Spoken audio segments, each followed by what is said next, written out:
Hello everyone, in today's video I'm going to show you how to fix Rockstar Game online services are unavailable right now.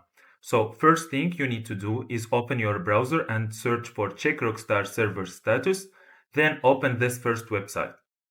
So if it's saying all services are operational, it means that there is no problem with their end. So next thing to do is go to your search bar here and search for virus and go to virus and threat protection, open it. Then go here to virus and threat protection settings and click manage settings. Then go to real-time protection and make sure it is off.